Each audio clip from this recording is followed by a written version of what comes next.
Love communication. I love the process of connecting, and I'm fascinated by the potential of things. And so I've spent a lot of time just working individually with professionals, with students, and I absolutely love unpacking complex challenges with businesses and finding the path to growth. And so that's what we're going to talk about today. And I'm going to take I'm going to kind of spend a few minutes just perhaps laying some groundwork of what I think is perhaps the biggest problem as entrepreneurs is our innovation and our creativity and our ambition is what makes us amazing and unique.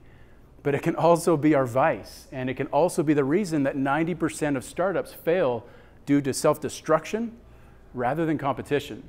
Now, the source of that is a thing called the startup genome, and a number of thought leaders in the entrepreneurship space put together just a research project on 3,200 high-growth startups, and they looked for all of the correlations of what caused failure.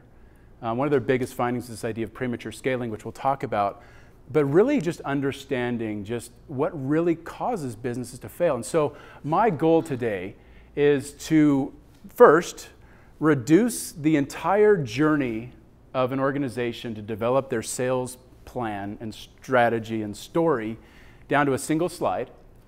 And I want to walk through that with you. And I want to stop at each of the segments. And I want to share with you over the last 20 years as I've worked with organizations, whether it's just auditing where they're at or working with them to overcome significant sales challenges, what are the major roadblocks that I see companies running into? And hopefully that aligns with you. And there's examples and things that you're experiencing right now in your business that line up with this model that I'll share with you. And then I want to bring it all together and share with you what I've found to be 5 key truths or foundational principles that if you can focus on in your business, wherever you're at, you can overcome any sales challenge. Now, it's interesting, as I coach and work with a lot of organizations, it's one of those things we don't like to talk about our problems, right? And sales is the lifeblood of your business. It's what generates your revenue. But oftentimes we either don't know what we don't know, or we don't like to talk about the things that aren't going well. And so I find it's always refreshing when companies come in and they say, listen, will you just take a look at this and figure out where we have opportunity to get to the next level, or to shift into this product, or to launch this new opportunity so we can do it right. And I see, and we'll talk about in just a minute, a few of those dynamics. So let's start with the map, with the journey. Everybody just think about your ascent of ambition, that moment when you said, I'm in, I'm going for it, I'm launching my business. And just remember just what that felt like. Those nights when you lied awake at night, you couldn't sleep, you were just so excited about the future. And then all the things that have happened since then. You evolved into this idea of what I call the founder's plunge. But it's really this valley of validation where for me, I kind of overlook and skip a lot of these steps, but the things that we go through, the process that we commit to know that our business has what it needs to succeed. That's validation, right? It's understanding my product. Is there a need for this product? Are people willing to pay for this product? And is there a business that I can build managing that relationship? That's validation. We're going to talk about a different piece of validation. But what's interesting is the founder's plunge is that moment when you realize that I'm a solopreneur and I need to build a business. That can be difficult. That's one of the most challenging stages, especially for those that really don't gravitate to selling, or perhaps a more technical founder.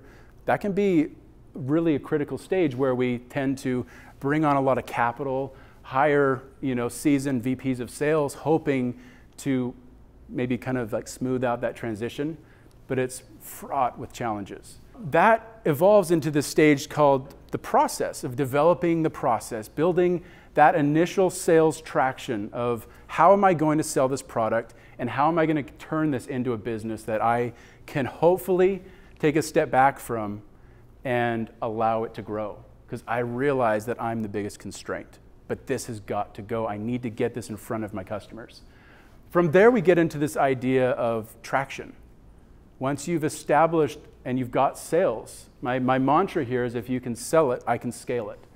And that means that there is a version of that single transaction or those 10 transactions that can be refined into a beautiful process, a simple process, a process that you can build and sell a business around. So that traction is really, how do we take everything we're building in the process of exchanging with our customers and turn that into a business? And that leads us to this idea of efficiency. We've got to be able to understand, what are the barriers? What are the challenges that I'm not seeing? What is it going to take to ultimately understand the highest potential of this business? And of course, what we all look for is that exit strategy, that accelerated growth where we start to leverage true scale in our business, realizing that we've built such a foundation. It's like the bamboo tree. There's a species of bamboo tree that takes 5 years after planting to even break above the surface of the soil. After that, it can grow 96 inches in a matter of maybe a couple of months. It's just, you can almost watch it grow. The foundation is so intricate, so expansive. The preparation is so extreme. And when you do that right and you lay that kind of a foundation, massive success becomes possible. It's easy to adapt because you know exactly what you're looking at. You have a system. So raise your hand if you can identify yourself somewhere on this map. Okay, awesome. I would like to invite you to think about what those look like.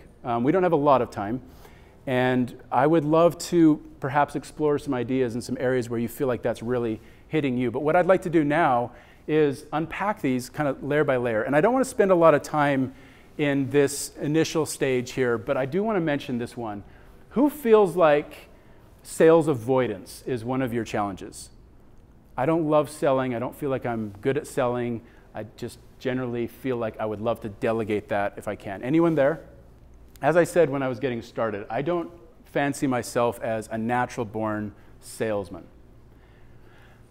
But I love communicating. And what I've learned in my experience is that everything we do is selling.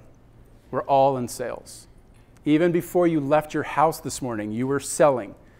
That dialogue you had in the mirror this morning was a sales transaction as much as any product that you might sell today or tomorrow. Exchanges happen everywhere. You don't need to open your mouth to even have an exchange. It could be literally just the way that you carry yourself. Selling is in everything we do. And what doesn't matter is the exchange and the product you sell or the commission that you make. What matters is the value that's being exchanged. So this is where I got it wrong in a lot of different ways, because I felt like I could sell myself into any avenue or business. But you don't need a rep hard closing you at the grocery store. That's why we don't see sales reps at grocery stores, right? That exchange is pretty obvious, and the value is pretty clear. But for a minute, just think about your business right now. What is the value that your business creates for your customer? What is your business superpower? It forces you to ask the question, who is my customer? And then it forces you to ask the question, what is their pain? I think the more you understand their pain, the easier it is for you to understand, how do I create value? Think for a second personally in your life. What is the value that I create as a human, as a person? This can be true as in my role as a father. My kids value the time I spend with them. They just want to go camping. I really don't need to buy them things, although they think that's what they want. When it really comes down to it, one-on-one time with my kids is my ultimate value as a father. So what's your superpower? Because this is really where things kind of get interesting. I think for founders, we often try and do everything. But recognizing what your superpower is, the value that you ultimately bring to your business, and learning how to delegate and offload the things that should be done not by you. This is the equation that was interesting. I learned this when I was selling door-to-door my first summer. I expected to sell every person I talked to. And by the time people actually showed up at home at 5 or 6 in the evening, I was so emotionally devastated because I've been trying to sell every single person and taking it personal when they said no, that I was a mess. When I finally realized that I just can't create value for some people. There are people that will not ever have an interest in your product or your service. Understand, though, that when we create more value than cost, exchanges happen naturally. That's the grocery store example. So the more you understand the value that your business creates, the easier it is to measure that in terms of the cost, the perceived cost that the customer has to return for that exchange. If you want more success in your life or more success in your business, the simplest approach is to understand, how does my business create value and how do I create more of it? This is why in recessions, I'll take 2008. I moved to St. George in February of 2009. All the real estate was in the toilet. The banks were some of them were being shut down. A&B Financial is one example. They had $1 billion tranche of just toxic assets. And I came down as part of a group to acquire and liquidate all of those assets. And it was the most fascinating experience just to realize this idea of value and exchanging value, and realizing that even in a down market, companies were still aggressive. They were still buying. Because the companies that knew their value, they saw this as an opportunity to buy low. And they were lining up outside of our door waiting to buy these assets. And they called it. They did well. Companies that know their value, or people that know their value, they don't retract or retreat under fear or in uncertainty. They double down. So the more you know your value as a business, the more successful you can be when you learn how to leverage that. So let's jump into this stage. Now, the founder's plunge. Who's had a hard time letting go of the reins of your business as you've started to grow? Okay? What does that look like for you? Someone give me an example of why that was a challenge. We run a real estate sales team, and now there's 6 agents besides me. Yeah. It's tough to, I just feel like it's hard to duplicate me. Correct. Yeah. I develop systems, I develop presentations, and theoretically I should be able to just hand them off, like, hey, here's how you do it. But that's tricky. Yeah, it is tricky. And there's a few reasons it's tricky. Early, especially if we go back in time to that first person that you're trying to hand that off to. Now, in your business, you have a unique approach and way that niches you, obviously, and that's why you're successful. But I think this is perhaps where validation comes back into the picture. And so when an organization calls me and says, hey, Brad, I need you to just help us figure out where we're at and perhaps where we have some challenges. The first thing that I do is I go back to the validation. Tell me why you know that your business is validated, why you know this will work, why you know you can succeed in this. And this is one of the interesting things. Beyond the product that you sell and the validation that you know someone will buy it, show me when you've sold it that you understand that you've got validation in your sales process, even if you've sold it once. So this is what I call sales validation. And the idea here is taking the last 10 transactions that you've had and mapping them to these 6 criteria. Number 1, can you identify sources where you can go to find leads for your business, your people, your target audience? Do you know where they live? And do you know how to go into their world and invite them into yours? Do you understand what is valuable to them, what they care about? Thinking empathetically as an entrepreneur, not how do I sell people, but how do I solve problems? How do I go into their world and invite them into the land of solving challenges? When you sell them and when you take them through your sales journey, is it a consistent process? Or do you feel like every transaction is different? This could be true of every employee. Every employee I bring on, is the onboarding process completely different and custom? Or do I feel like I can walk them through a similar path to success? Do I need to customize my product or service every time I sell it? Are people buying different things from me every single time? Is it stable when they buy it? Is it work? Are there a lot of issues? Are some people succeeding and others aren't? Are they reaching back out and saying, I've got challenges, I've got help desk calls, I've got tickets? Is your product stable? What you offer, is it creating a stable, successful outcome? Are they using it for the same reasons? So are they consuming it? Now, this is interesting because if you have a product or a business that has multiple products, or you really need to kind of break them down product by product and validate them individually and really understand that this could be a completely different model depending on who I'm selling to. And then, of course, The best one is, are people endorsing and evangelizing my business? The best example of this, who's had a churro today? Okay, there are not enough hands up. Okay, San Diablo Churros. If you watched Brad Bonham's presentation, last night we had a dinner, and Scott gave away these Fiestas in a box, and he gave one to Brad. And Brad had actually purchased a churro maker earlier for the business, for his employees.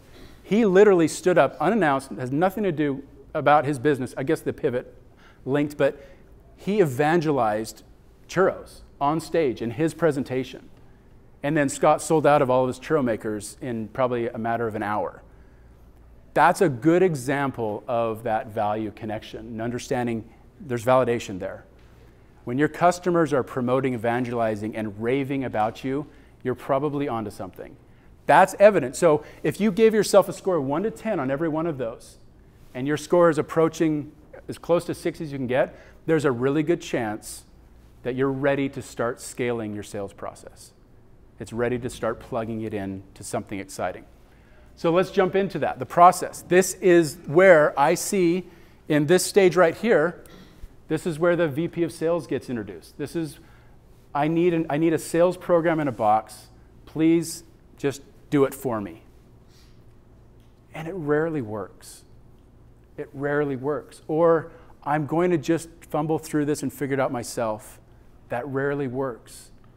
And the reason it doesn't work is because we need things like structure, predictability. We need systems. We need things that we can replicate, measure, and test. So, for example, raise your hand in your business if you know what your acquisition cost is of a customer. How much money do you spend to get a new customer? Okay? And raise your hand if you know what the lifetime value, what you can predict is going to be the value of that customer as a customer in my business. Okay? Awesome. I've gone 5 years into companies that never thought that number because sales took off and they didn't think they needed to know that number or those numbers. And I promise you they're leaving money on the table. Understand and know how much does it cost me, ads, whatever that is, even just the sale, that lead development process, how much does it cost me to get a deal closed in my business? So here's a tool that I use. Before, I don't care if this is a company that's operating at 50 million ARR annually. I don't care, or if they're just getting started. The first thing I do is I want to map the process. I want to understand, because we all have a lead generation strategy. We all have some form of qualifying a lead into a potential customer. We all have a sales process. We all have some form of onboarding or retention where we bring them in, allow them to succeed, and we all have the desire to maximize that business or to have them come back and renew with us. So number one, what is the customer's journey? What does that look like? When you sold it as the founder, what did that look like? What was that ideal customer journey? What was the conversation? Map that out. Understand what that looks like.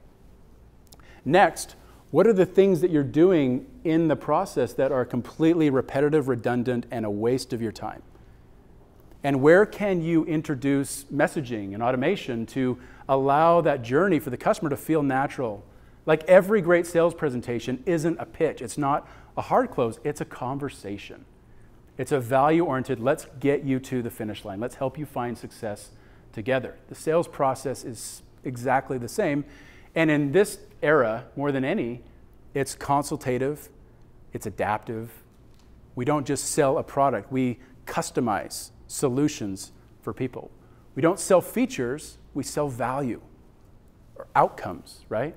So what does that journey look like? And then most importantly, what are all of the things that I need to be tracking and measuring to know if this is working or not? When somebody says to me, you know what, I find the best leads and the best success I have comes from social media. Adelaide would know this. I'd say, how do you know? Prove it to me. Show me. Show me why that's better than going to an event. Show me the cost of the event. Show me the cost of the lead at a conference versus the cost of a lead from a cold call campaign. Let's compare that. Now let's look at the conversion rate of lead to demo or lead to sale. and show me what that conversion rate is. And let's work the math back and let's actually mathematically prove that that's a better lead source for you. Because when you know that my conversion rate is 33.67%, and when I plug $10,000 into a marketing campaign, you can literally figure out exactly how much money I'm going to be able to generate on the outside, on the other end of that pipeline or that funnel. When you get to that level, your decision making changes. You're no longer operating from gut feel. You're putting some actual science and some data to those gut feels, and you will make better decisions. I'm an emotional person, and I often operate on my gut feel, and it usually is not on target. So what are the metrics that matter to your business? Take professional athletes as an example of this. Any NBA player on planet Earth, at least in the NBA, cannot go online without seeing at least 23 statistics that let everybody know, the entire world know how good they are as a player. They live and they get paid and they ultimately survive by the metrics, right, that they're measured by. That's how they get paid. That's how they get traded, promoted, whatever. We don't often have that same level of insight and data into our own lives. So what are the metrics that matter to you personally? And of course, what are the metrics that matter in your business? So let's talk about traction. This is the interesting one when we start talking about sales growth. As a founder, and this is why this plunge is so difficult, because the further we get away from front lines of our business, the more there's a chance that we're going to lose touch with, or the process can break down. It can be interpreted differently. So as we take that foundational process that we built and we start to bring people in and allow our sales reps, as that scales and grows, how are we maintaining the integrity of that process? How does it scale? What are the bottlenecks that start to creep up as we introduce more and more growth and scale into our business? This is a critical stage to really understand exactly how do I bring somebody in. So let me ask you this question. Anybody in here feels like they have a hard time like training and motivating sales reps? Okay. Let me share with you a perspective I had there. So I spent about 5.5 years at Printer Logic before it became Vasion.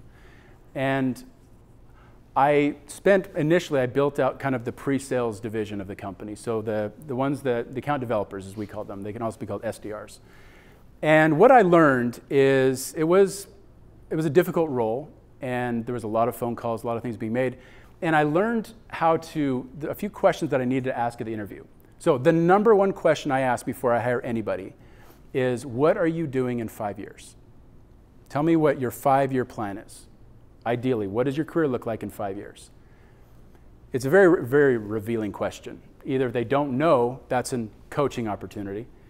But if they know what their 5-year plan is, but it has absolutely nothing to do with the role that they're in, I can promise you that there is no incentive, commission plan, compensation plan, or leadership style that is going to create a successful experience there. And I would rather have 100% of an employee, like 100% invested for 6 months than 50% of somebody misaligned for a year or 5 years. Because what I've learned is that when you create an environment where people can thrive and succeed, and even if they get plucked off your team and you've got to go hire somebody else, it creates a culture where people know that that's a launch pad, that's an accelerator for my career. And every one-on-one meeting I have with them is not how much they're getting paid, it's how are you doing in your life, and are you on track for where you want to go? Is this still the best path to help you realize the goal you have? Maslow's hierarchy of needs, we've got physiological, safety, esteem, and ego, right? Or ego and esteem. Those are all deficiency motivations. Eventually you're full. Eventually you're no longer thirsty.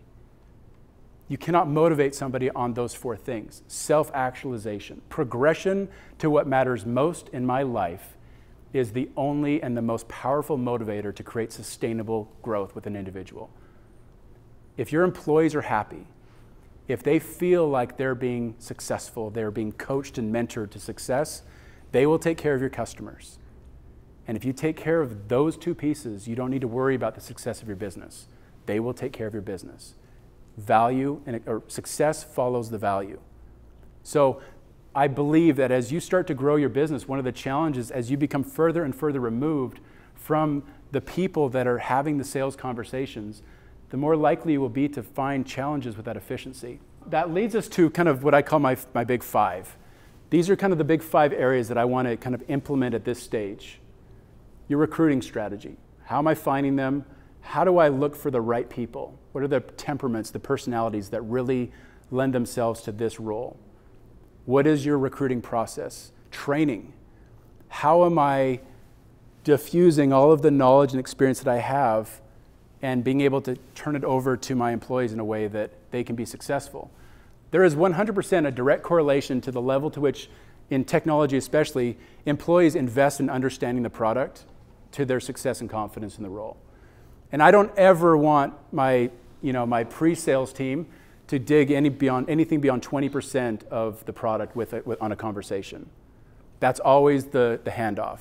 That's a great question. In fact, before I answer that, I'd actually like one of my account executives to get on a call with you, understand a little bit more about your business and your environment so that we can give you the right direction for that. I've got some time on Thursday or Friday, which would be better for you. Like, that's the handoff. But they have the confidence to be able to understand the question that was asked and deliver a powerful and confident response, enough to create enough vision and momentum to get that person to commit to the next step, right? But the reps that just are afraid of the product or they don't want to get into it, they don't understand it, they never succeed because it really comes down to their ability to have just that confidence in the product they sell. So the compensation, that's going to evolve throughout the stages of your business. So what is that process? What does that look like? What are the metrics and what are the systems? So those are my big five, but let's get to where this gets kind of exciting. So when I first created this, that was called the Edge of Extinction, and I felt like that was maybe a little bit aggressive. But I meet a lot of companies right here, and this is really what we're talking here, process vulnerabilities. I'm going to share with you an actual map that I have of a client, but this is where we reveal what we don't know about our business. This is where we can kind of go, and to be correct, I think that this path probably goes on forever, but it's just not that path. It's a good version of your business and it could work, but are you leaving money or opportunity on the table? Is there more? And how do you know? Well, that's where these metrics really start to come in. That's where they start to make a difference. But when you really get back into the weeds of your business and understand, I'll give you an example. So this is an actual client of mine, and one of the things that they have is they have a partner network, among other lead sources. And one of the challenges that the handoff of a partner deal to the customer is messy. The partners don't know if the customer is being taken care of. Sometimes they don't know if the customer purchased or not. They're not getting paid, and they're not getting feedback or any sort of validation that they're bringing business. What are they going to do? They're going to go find another company to work with, right? Even if they're getting paid less, because we crave that feedback. What are the metrics that really matter here, the conversion rates? Can we automate this stage of it? And this was an interesting one right here. This particular business, when they got to the quote on a sales call, if the customer didn't commit and sign the quote right there on the call, they literally went into a black hole where there was no more contact, just because of a bandwidth and process issue. And that was kind of known but not really revealed. Now, the problem there is there were a few sales employees that were brought in that really weren't dialed into the process and missed some key stages of that. And so they kind of went down a path that ultimately led to some inefficiencies. So it's such an easy fix. About a 40% conversion on the invoices that were not closed initially. 40%, meaning you take all the invoices that didn't close on the demo, on the call, they closed 40% of those when they applied a person to manage that flow. Think about how much money that is. It's just amazing how quickly we can overlook such important details. So the metrics matter, and as your business scales and grows, you may not fall off a cliff, but the question is, what are you possibly leaving on the table? Is there another opportunity? Or let's say that you scale, your business into a new adjacent, like let's say we're going to launch a SaaS version of the business, or let's say we're going to create an entirely new product. Those can literally destroy your business. But a great example of this, Printer Logic, we had, as we built this account development team, we were bringing in so many leads that our account executives were completely overwhelmed. And so we had to think, like, they weren't qualified, and your calendars are packed, and we can hire more AEs, and that can be incredibly expensive, or perhaps we could better qualify our leads. So what we did is we created an alternate path, and we added what we called the group demo. And so all of these smaller businesses, they would go to this group demo, evaluate if they were interested, and then they would move on to schedule an appointment. We solved the problem. We created more efficiency in our process. Ultimately, as we introduced our SaaS model, we converted our sales cycle from 90 days down to 30. Cut it into a third by just paying attention to the metrics. Looking at our CRM that was completely mapped to the sales process and recognizing bottlenecks and inefficiencies and challenges. Listening to our people and hearing them say, this is the problem. This is the issue I'm seeing. And when they're operating in a process where they don't have to reinvent the wheel with everything they do, and they can become the most powerful innovators in your business.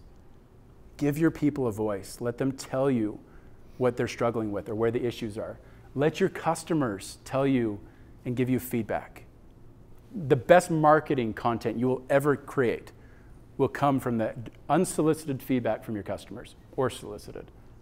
They have the formula for you. Just listen.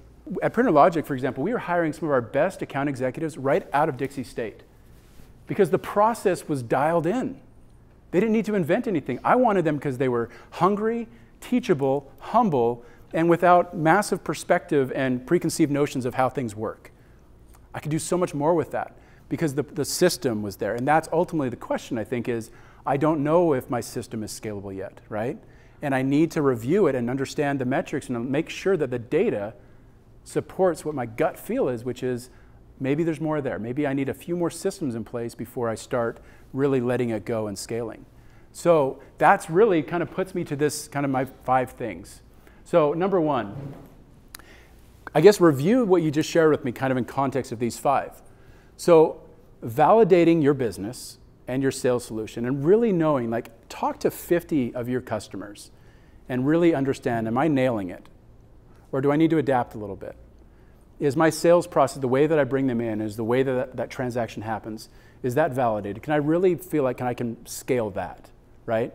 And then, of course, like, map that journey and use not just a spreadsheet, but actually put a system together where you can start to automate pieces of that and, right, and free yourself. Like, especially in those early stages of the sales process, that's where you could spend a ton of your time and perhaps not the best use of it. That's not your superpower.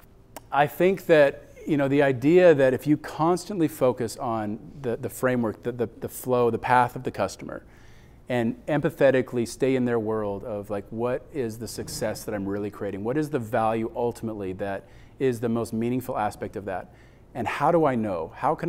What is the data that I'm either missing right now or the data that's validating what I'm doing? And then, of course, just bringing in some outside perspective to understand, where do I adapt? And that is just where I become a kid in a candy store, is like, I absolutely love chaos. I really do. Like, I love chaos. And because there's nothing for me, my personality and temperament, there are a few things more satisfying than being able to reduce that down to the path, the proven, the simple framework for something that allows it to go. Like, even creating this model was just an idea for me to say, can I really articulate the entire journey in an image that would allow people to really quickly identify, where am I at? Because often I'm not sure, and we can be in multiple stages. So for the sake of time, I have a couple next steps and ways to continue the conversation. I ran a podcast called Sales Founders a couple of years ago now, and I just absolutely loved the conversations I had. What I did is I took 12 of my favorite conversations relating to the journey of sales, for everything from growth to validation. In fact, I had this lady named Whitney Casey, and she had a company called The Finery. And she would literally spend almost all day long in Manhattan at coffee shops talking to women about her business. Validating, validating, validating, validating. She was, I mean, I've never seen or heard of anybody that did that better. Greg Warnock of Mercado Partners is just brilliant about growing companies. So if you open your camera app and you scan that QR code, it should prompt you to go into an automation of my own, and it will ultimately lead you to a link where you can download that PDF, and it gives you access to all of those podcast episodes. I invite you to check that out. So yeah, so it should put podcast in the subject of a text, right? And then just go ahead and hit send. Sorry, I forgot that important step. That was my training issue there. How many times have we felt stuck, right? Like in the direction we're going in our lives? Like that's what I love, the metaphor. We're all in sales. We're all entrepreneurs. And we have a superpower. We have a calling in this world to realize our potential and contribute. So what is that for you? Like my life only gets better when I take risks and align closer and closer to what I was built and born to do. And I can't tell you how long I've spent in fear or just holding back just a little bit for fear of failure or whatever. Just go. And just, if you can follow the framework and you can just ask the right questions and always focus on the empathetic approach of how and who am I serving, you cannot go astray. It's the most amazing lighthouse or beacon to follow. So I am honored to have this time with you. I really hope to hear from you. And with that, enjoy your evening. Thank you for being here today.